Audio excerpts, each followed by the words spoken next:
Malik deui heula nyaritakeun kaayaan di negara siluman. Bimara harita keur katempo jalan-jalan sorangan.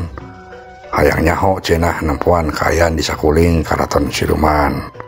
Si horeng kaayaan teh meni bener-bener matak pikagilaeun. Hampir kabeh wawangunan teh dipapaesan ku manusia anu katempo di tiir, dientep, dijadikeun tembok wawangunan, pager atawa tatapakan. Malah aya oge anu dijadikeun kereteg. Geus bae lamun Bimara kakarek ngincek ka eta tempat mah bakalan mata kapiuhan sigana teh. Malah bisa oge meureun paeh jantungeun. Najan kitu Bimara tetep bae meni bibiri gidigan. Teu berat nempo kaaya nasib jalma-jalma anu aya di dinya. Anu sigana mah eta jalma-jalma teh kabeh oge korban anu disebakeun ku batur-baturna anu sarakah anu munjung ka siluman badak. Ih, eta jalma mah ditiran kitu. Siga bae ka sato kitu meureun nasib jalma anu disebakeun ka siluman teh nya. Gerentos Bimara bari bibiri gidigan. Heueuh, aing masih untung kene nasib teh. Masih dibawa ka negara siluman oge aing mah ngasa ukur digawekeun, ngasa ukur ditah masak di dapur, diburukan ongkoh aing mah. Gerentos Bimara tuluy leumpang deui, mengkol ka beulah kenca. Keur kitu jerit kadenge aya suara jalma nu ngajerit.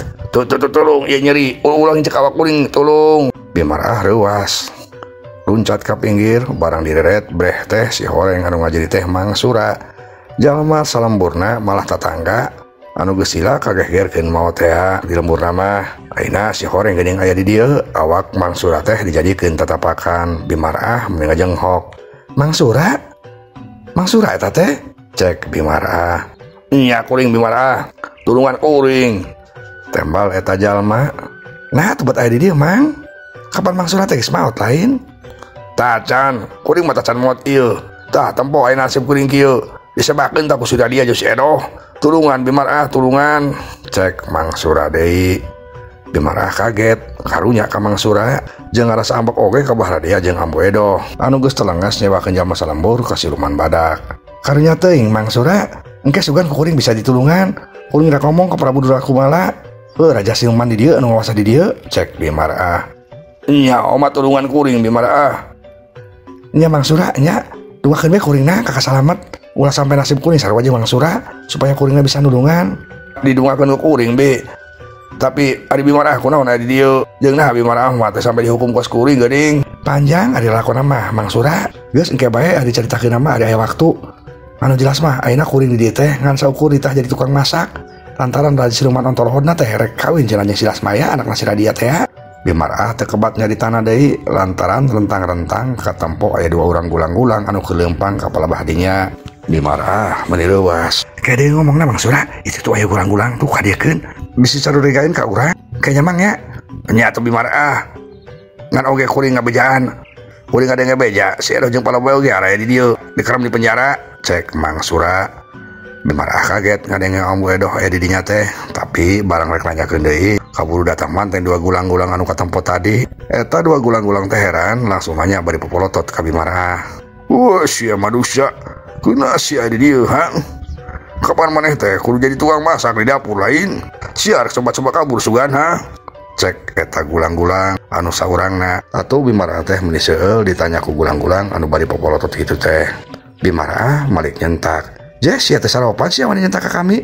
Sia dewaan teh apa lamun kami di dieu teh geus diangkat jadi gegedean. Laporkeun sia ku kami ka Prabu Durakumala. Cek Bimara bari molotot ka dua gulang-gulang. Gulang-gulang silih reret. Benar teh eta omongan tukang manusia teh? Tanya salah saurang ka gulang-gulang baturna. Tuh ingat tuh, tapi bisa oge bener. Lantaran kapan Kanjeng Prabu teh rek kawin jeung Nyi Lasmaya? Ari Nyi Lasmaya teh kapan bangsa manusia? Tembal baturna. Nempo dua gulang-gulang kalah pating kareos kitu, Bimara nyarita deui. Yes ya, kalah pating kareos bae kitu. Yo cia nyembah ka kami sia. Cek Bimara. Ayeuna mah beuki wani, make mudak cangkeng sagala ngomongna oge. Atuh dua gulang-gulang teh meni leuwas, buru-buru bae main dua andarong hormat. Hapunten bikang manusia, hapunten nun. Samohon kuring oge nyuhun geuning hapunten nun. Mun ngomong bikang manusia sia, teu sopan sia. Endan geulis kitu sia. Sok baik deui sia nyaritana. Susuh endan geulis, hapunten nun. Endan geulis abdi oge hapunten nun. Bimara nyerengeh bunga ngadenge kitu teh. Teteh lah lamun dipikir-pikir mah aing teh mending hidup di negara siluman barodo. Di dieu mah aya nyebut enden sagala ka aing teh. Eta bari nyambah deh. Di negara manusia boro-boro kalah ngarecek kain teh. Gerentes Bimara hari 2 gulang-gulangna masih keneh darang kok bari jeung nyembah. Bimara pok ngomong deui. Heeh kitu tah halus. Ayeuna anterkeun kami ka penjara. Lantaran kami ngadengnya aya saurang manusia anu geus dikerem di penjara cenah. Geuat sia ulah kalaket. Cek Bimara deui. Monggo Den, monggo. Tembal gulang-gulang tuluy bae Bimara jeung 2 gulang-gulang teh arindit ninggalkeun eta tempat. Cag urang tunda heula.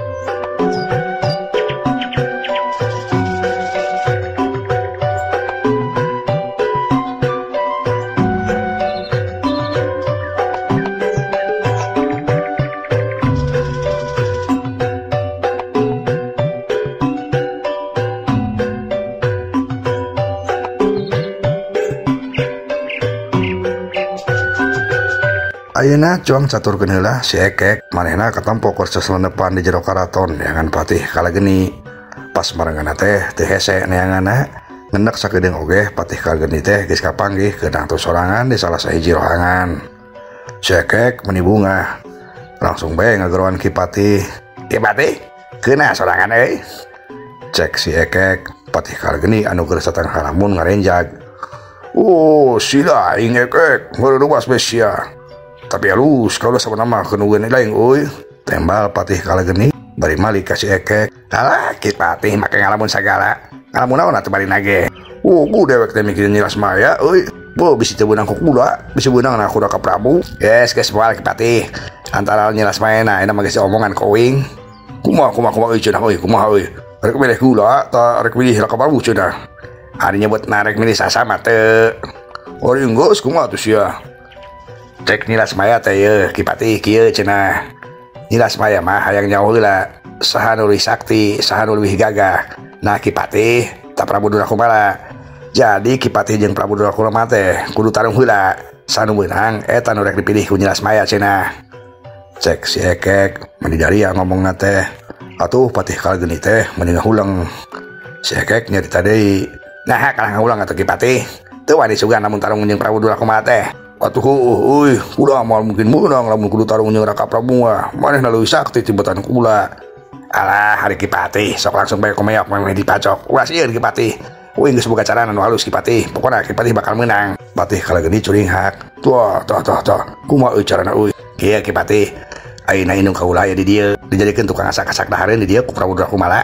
Tah kukulang kerek dititah ngasakan yang dahareun Prabu Durakumalana. Tuluy ka kadianon racun sila mabok atawa karacunan.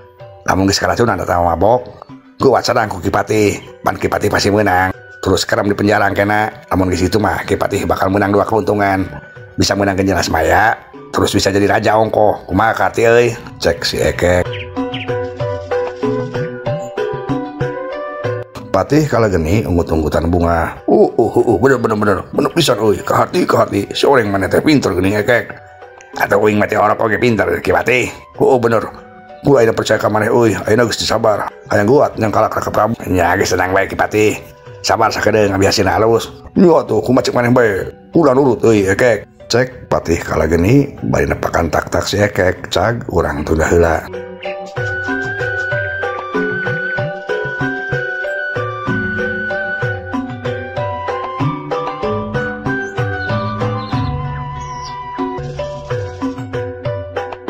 Punten para wargi sadayana sateacan dirajengkeun dongeng teh sapertos biasa.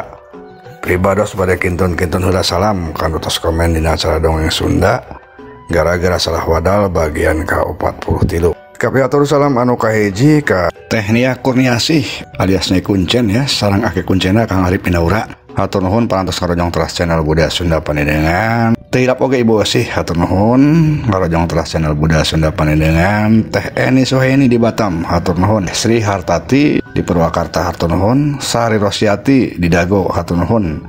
Neng Heni di Rembang hatur nuhun. Teh Wiwin di Taiwan hatur nuhun. Neng Alika-alika anu linggih di Mekah hatur nuhun. Mahdian di Pasir Bandung hatur nuhun. Ras Putri Uun di Manakawit hatur nuhun. Pantos ngarojong channel Budaya Sunda Panendengan. Dr. Yunida Belia awit di Tasikmalaya hatur nuhun Bu Dokter. Ngarojong teras channel Budaya Sunda Panendengan. Saterasna Teh Tami Malihah di Ciamis hatur nuhun. Kang Prabu Arjuna oge di Banjar hatur nuhun. Kang Setiabudi di Bandung hatur nuhun. Kang Gugun Gunawan di Soreang Bandung hatur nuhun. Kang Eka Bang Kamajaya di Balai Endah Bandung hatur nuhun. Kang Eki Ginanjar di Bandung hatur nuhun. Teh Luna Irma Rusdianti kawiti Bandung waina linggih di Singapura hatur nuhun. Ngarojong terus channel Budaya Sunda Panendengan. Ibu Ayah Kawi Ciledug hatur nuhun Ibu Ayah ngarojong terus channel Budaya Sunda Panendengan. Teirap oge ka Ibu Mariati di Cicadas hatur nuhun. Kang Haji Pahru di Serpong hatur nuhun. Mamahna Andri di Dubai kawit Karawang hatur nuhun. Teh Taylor kawit di Cimindi Kuningan hatur nuhun. Kang Angga Akmal oge hatur nuhun. Teh Eti Nurhayati di Taiwan hatur nuhun. Rain Hujan Channel ya di Majalengka hatur nuhun pisan Kang. Ngarojong terus channel Budaya Sunda Panendengan. Terus Manggoler yo seterat-terat ngarojong channel Budaya Sunda Panendengan. Kitu deui Gurnita Harisbaya di Cikampek hatur nuhun pisan. Ruslan Channel oge hatur nuhun. Kang Mariana Yana Channel hatur nuhun. Nang Widadingsih hatur nuhun. Di Andian Lee di Taiwan hatur nuhun. Sareng Kang Iwang Maulana. Mudah-mudahan sadayana dina Ginanjar kaudijangan mangga dongeng urang teraskeun deui.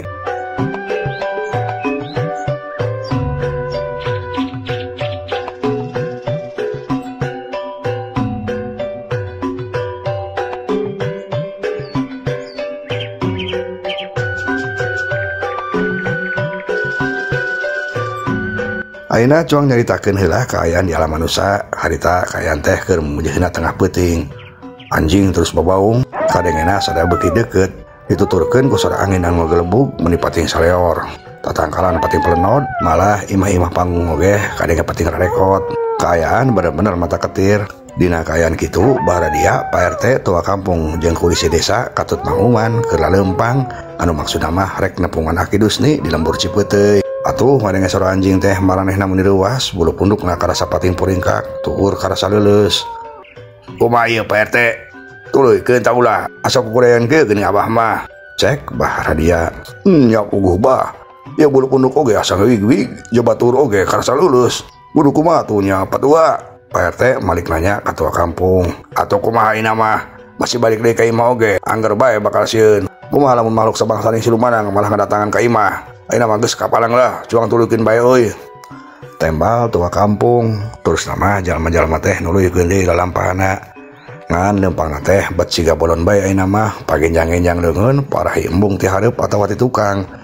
Katempo pasedak-sedak atuh nu pang pinggirna tua kampung jeung manguman meni sabarakali rek tigebrus kana kamalir. Ieu na ulah nyedekeun ti ka pinggir atuh, ieu kuring rek tigebrus, cek tua kampung. Bari malik nyedekeun awak Pak RT ka beulah katuhu. Atuh giliran manguman anu aya pinggirin beulah katuhu anu kasedekeun. Suku manguman anu sabeulah nijek gawir. Manguman kaget, kurobas kebrus tigebrus kana gawir. Adaw ieu tulung. Ieu kuring tigebrus, cek manguman. Leungeunna refleks ngagintak leungeun Baradia. Jadi nama kabawa kabeh pating kalebrus kana kamalir patumpang tindih. Manguman anu panghadapna meni burual bencelik. Kawehana kadenge pating garerung. Ka bener atuh manguman. Dah kita kawa kuring atuh. Atuh da mangkara. Kuring kudu tigebrus sorangan, bah. Leumpangna barang nya kabehan oge kudu tigebrus atuh. Geus bari oge awas Abah. Ieu awak kuring berat. Tembal manguman bari ngadorongkeun awak Baradia anu nindihan manehna. Antuk nama kabehan harudangan deui. Tapi kalah paheula-heula deui parahi hayang di tengah, pajorong-jorong, bener-bener kos budak polon. Wah, pas budak polon be atuh, ka bener leumpang teh, cek Pak RT. Iya atuh Pak RT sarua, ka bener. Ulah sasagala teh hayang di tengah, cek Baradia. Kur kitu bray kaayaan antena poek mongkleng teh ujug-ujug caang meni ngebrak. Bet bae kaayaan teh siga keur ti beurang. Langkal pada jeung pepelakan sejenna sarupaning bawang, katut sayur-sayuran katempo jelas pisan. Baradia jeung sejenna beuki leuwas deui bae. Nah geuning ujug-ujug cangkos ieu nya, cek Baradia bari grep bae muntang kana leungeun Pak RT. Boe siluman bah, cek Pak RT. Kulisi tua kampung jeung Mang Uman oge reuwas. Nya boe siluman, cek kulisi bari nubruk awak tua kampung. Can ngelengit ka leuwasna hiuk ujug-ujug kadenge angin ngegelebug dituturkeun ku suara anjing anu babaung. Tatangkalan anu aya di dinya muih tuluy rabang siga kabawa ku angin puyuh. Pak RT Baradia katut sejenna meni soak silih teu buruk deui sieun kabawa ku angin. Tapi aneh sakitu angin gedena Pak RT bahra dia jeung nu sejenna mah teu katebak awakna ku angin saeutik-eutik acan. Bahra dia Pak RT tua kampung kulis jeung Mang Uman ngarasa heran maraksakeun beunta hayang nyaho kana kajadian. Kabehana leuwih kaget deui lantaran katempo jelas pisan tatangkalan boh pare boh bawang tangkal sabrang jeung sayur-sayuran kabeh karabut jeung akar-akarna tuluy muih kabawa ku angin ka awang-awang kahibarkeun teuing ka mana. Kabehana meuni olhok mata simeuteun. Da urang teh salah tetempoan kitu wah patua. Itu geuning tempo-tempo itu tangkal pare eta jeung tangkal bawang itu rabeng kabawa ku angin, cek Pak RT bari gigisik panona. Nya geuning tuh sampai beak itu teh nyasa pisan. Eta sawah nu sahanya tembal bahra dia. Teuing atuh asana mah eta teh Mang Jalim. Oh, karunya tuh nya ya bae sukan aceuna. Ngadenge terek dipane. Kabehan masih keneh katempo harolhok. Berkitu kadenge sora hayam, sora embe, sora munding anu ngasadareang patembalan. Ngan aneh deui bae kadengena teh asa di Jomantara. Bahra dia Pak RT jeung sejenna ruas deui. Barang narenggak anabreh katempo sasatoan sabang saning hayam jeung nu sejenna teh haliber kabawa ku angin. Bahra dia jeung nu sejenna beuki olhok. Wo, itu tempo itu hayam embe munding itu haliber kabawa ku angin. Orang bisanya aya kajadian naon ieu teh atuh, cek Pak RT. Sedengkeun nu sejenna mah ngan saukur arolhok eueuh nu ngomong sakemek-kemek acan. Kabehana kasima ku eta kajadian, cak urang teu da heula.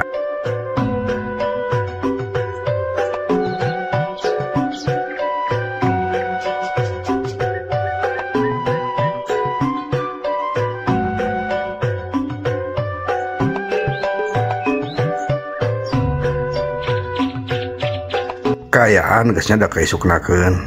Jalma zaman lembur geus mimiti harudangan ka carai. Cerita oge geus nikat hudang ka dapur rek ngeur cai. Tuluy ngahurungkeun api, tapi barang rek diokot katel anu maksudna mah rek diisian cai tina gentong. Ujug-ujug katel teh ngalayang sorangan, cerita ruas. Motana molotot, ari sungutna calangap. "Bapana tulung, bapana," cek cerita wakau. Naon itu? Naon?" tanya Mang Ocid. Anu langsung bae lompat ke dapur bangun keruas. Itu bapana, itu tempo itu, cek Ceitoh bari tunjuk kana katelna anu katempo keneh ngalayang. Brai panto muka sorangan katel hiber keluar teuing ka mana. Ceitoh jeung Mang Ocid meuni arolhok mata simeuteun. Rek ngomong sora teu bisa keluar. Ari tuur karasa meuni leuleus ngan waktosna seep. Ieu dongeng karangan pribados Kang Abun Burhanuddin. Hapunten kakiranganna mugia katampi kalian kabingahan. Assalamualaikum warahmatullahi wabarakatuh.